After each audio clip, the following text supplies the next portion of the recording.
Madame, Messieurs, bienvenue à cette nouvelle édition de décryptage sur Africa 24. Ancienne secrétaire générale de l'Université de Yaoundé 2 et professeure titulaire de littérature, Alice Delphine Tan est candidate du Parti camerounais pour la réconciliation nationale PCRN aux élections régionales du 6 décembre 2020.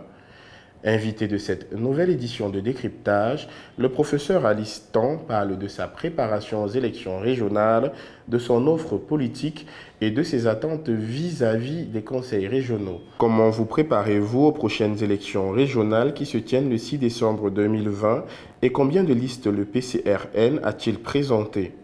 Le PCRN a présenté des listes, 7 listes dans 4 régions. La Damawa, dans le Mbéré, on a une liste. Le littoral, il y a 3 listes. Le Vouri, le Nkam et la Sanaga Maritime. Et il y a aussi une liste à l'ouest, à Fumban, dans le département de Fumban. Et dans le Nyong-Ekele, il y a une liste. Quelle est l'offre de gouvernance de votre parti pour cette nouvelle formule d'administration qui sera implémentée avec les conseils régionaux? Cette offre se résume dans la formule que vous suivez souvent, un Cameroun qui protège et qui libère les énergies. D'abord la protection. La décentralisation nous donne l'occasion de protéger nos populations. Protection sur le plan sanitaire, protection sur le plan éducatif, protection sur le plan même de tout ce qui peut nuire à leur épanouissement, c'est-à-dire protection contre la pauvreté. Et quand on dit protection contre la pauvreté, cela veut dire qu'il faudra maintenant libérer les énergies, c'est-à-dire impliquer les populations dans leur propre développement. Si cela n'est pas fait, le développement ne sera pas possible. Développement sur tous les plans. Nous n'allons pas dérouler ici tout ce que l'État va libérer comme compétence.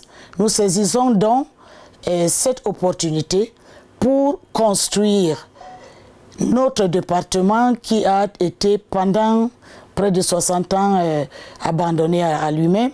Ça nous donne l'occasion donc de développer le département sur le plan économique, sur le plan infrastructurel, sur le plan éducatif et j'en passe. Quelles sont vos attentes alors que les conseils régionaux seront opérationnels dès 2021?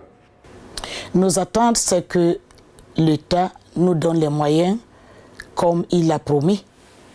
Et nous devons trouver toutes les bonnes volontés dans le département et ailleurs pour utiliser ces moyens à bon escient pour développer le Nyong-Ekele.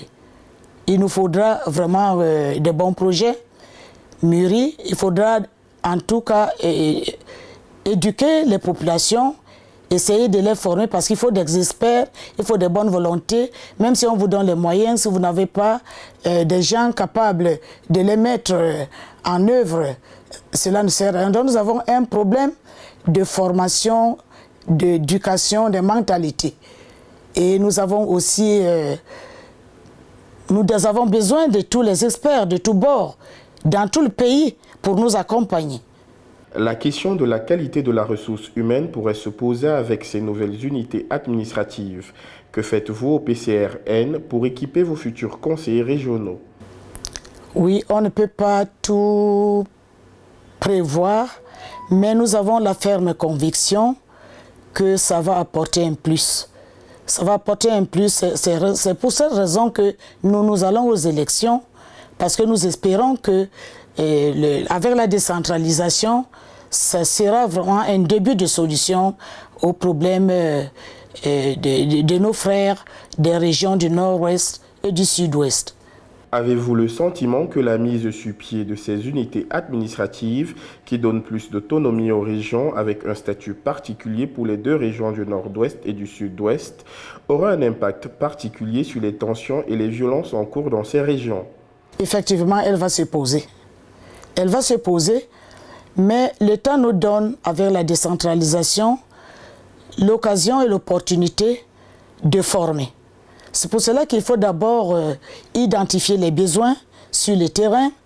Et parmi ces besoins, on a des experts qui peuvent nous indiquer ce qu'il faut faire pour que la population adhère à nos projets. Et pour cela, nous devons avoir des projets de formation.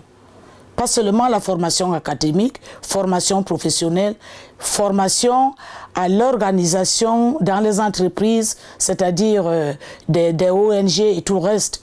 Nous devons former, mais nous devons aussi recruter des experts qui ne sont pas nécessairement originaires d'Union Ekele. Nous sommes dans un même pays. Nous développons notre département comme d'autres développent les leurs afin que le pays soit rayonnant, afin que le pays soit totalement développé. Donc nous pensons à cette formation.